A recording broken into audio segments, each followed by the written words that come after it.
अगली खबर का रुख करते हैं। अगली खबर फरीदाबाद से है, जहां पर एशिया में भारत तंबाकू सेवन के मामले में अब दूसरे स्थान पर पहुंच गया है और हर साल देश में तंबाकू सेवन से मरने वालों की संख्या जो है करोड़ में पहुंच जाती है। रोजाना लगभग 35,000 लोग तंबाकू सेवन से मर जाते हैं। ये जानकारी फरीदाबाद के सिविल सर्जन डॉक्टर विनय गुप्ता ने आज सिविल अस्पताल बादशाह खान में तंबाकू परामर्श सेंटर के उद्घाटन के दौरान मीडिया से रूबरू होते हुए दी। उन्होंने बताया कि इस सेंटर में परामर्श के लिए आने वाले लोगों को तंबाकू से होने वाले नुकसान और उनके बारे में जानकारी भी दी जाएगी। साथ ही उनकी ये जानकारी गोपनीय रखी जाएगी। क्या है पूरी रिपोर्ट, इसमें देखते हैं।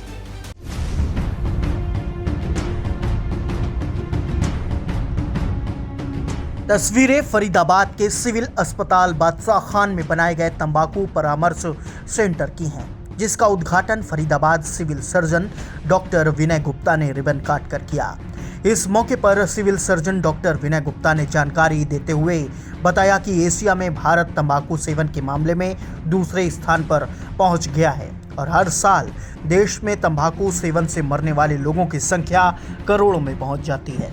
तो वहीं रोजाना लगभग 35,000 लोग तंबाकू सेवन से मर रहे हैं। इसी के चलते हरियाणा सरकार ने प्रत्येक जिलों में तंबाकू सेंटर खोलने की शुरुआत भी की है, जिसके तहत फरीदाबाद में तंबाकू सेंटर की शुरुआत की गई, जहां पर आने वाले लोगों को तंबाकू से होने वाले नुकसान के बारे में जानकारी दी जाएगी और अस्पताल में आने पर उनकी जानकारी भी गुप्त रखी जाएगी।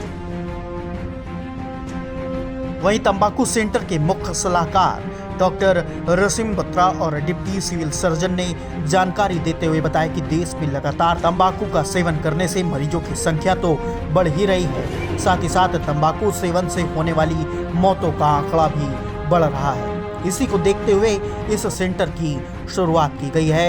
यहाँ आने वाले लोगों को न केवल मुफ्त परामर्श दिया जाएगा, बल्कि उन्हें मुफ्त में दवाइयाँ भी दी जाएंगी और उनकी जानकारी भी गुप्त रखी जाएगी। अपना एड्रेस बता दीजिए please. Doctor Rashmi Batra, deputy civil surgeon dental ji. आज हमने ये टोबैको सेसेशन सेंटर का उद्घाटन किया। हमारे वर्थी हमारे माननीय सिविल सर्जन सर ने इसका उद्घाटन किया है। ये सेंटर इसलिए खोला है कि ताकि लोगों को जो भी टोबैको जो स्मोकर्स हैं, जिनको ये बुरी आदत है, उससे बुरी आदत में उसको हटाने में जो मदद करने के लिए, उसको क्विट करने में जो मदद चाहिए होती है, काउंसलिंग चाहिए होती है, दवाइयाँ चाहिए होती हैं, तो उसमें उन लोगों को मदद मिल सके। जो टोबैको है एक मेजर फैक्टर है बहुत सारे डिजीज़ का, जैसे कि कार्डियोवैस्कुलर डिजीज़, लंग डिजीज़, इसकी वजह से कैंसर वगैरह होते हैं, डायबिटीज़ का रीज़न रहता है। और हमारे देश में इस बुरी आदत की वजह से बहुत सारी डेथ्स हो रही है, जैसे मोर देन 1 मिलियन डेथ्स हमारी कंट्री में, हमारी इंडिया कंट्री में ही इस टोबैको यूज़र्स की हो रही है।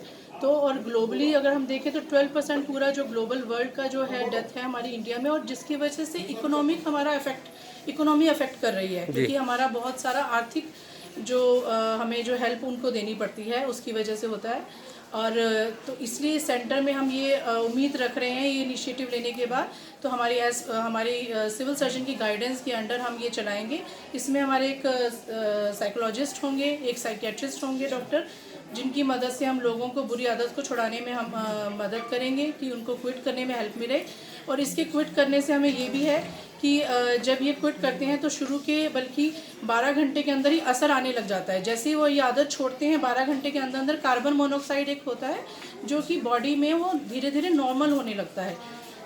थोड़े से 12 हफ्ते के अंदर अंदर क्या होता है, उसका लेवल जो अंदर जो लंग डिजीज़ हैं, जो लंग के अंदर टोबैको की वजह से उसकी लाइनिंग के अंदर बहुत ज़्यादा पोल्यूशन, जैसे पोल्यूशन से होता है जिस तरह से, उसी तरह से टोबैको से हमारी एयरवेज की जो लाइनिंग होती हैं, अंदर फेफड़ों की जो अंदर की कैपिलरीज होती हैं, वो अफेक्ट करती हैं, तो वो धीरे धीरे एबनॉर्मल होने लगती हैं या इसको छोड़ने के बाद से 12 हफ्ते के अंदर अंदर।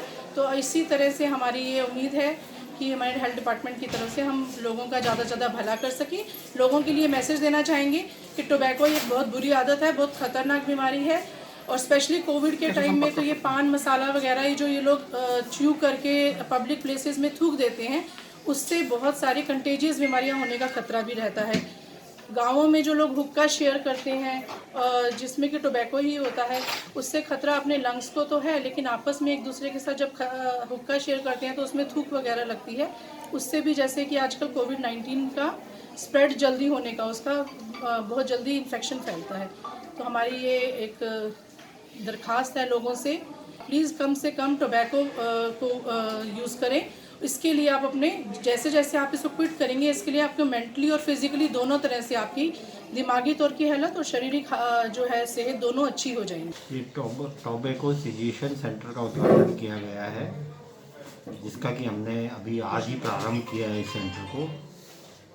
आज की दिनांक में टोबैको एक मेजर रिस्क फैक्टर है अलग अलग डिजीज़ के लिए, जैसे कि lung disease, cardiovascular disease, sugar.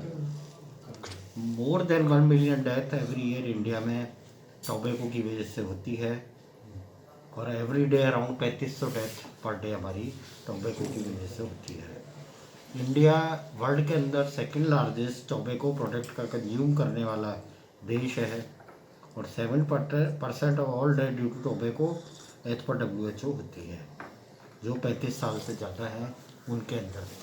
तो NCD प्रोग्राम के अंदर जब हम कवर करते हैं 35 साल से ऊपर के लोगों को, तो उसके अंदर 7% डेथ को टोबैको करता है। टोबैको का रोल होता है, टोबैको की वजह से 7% डेथ होती है। ये देश की इकोनॉमिकल स्टेटस को भी बहुत ज़्यादा प्रभावित करता है, और ये बहुत सारी डिजीज़ को फैलाता है।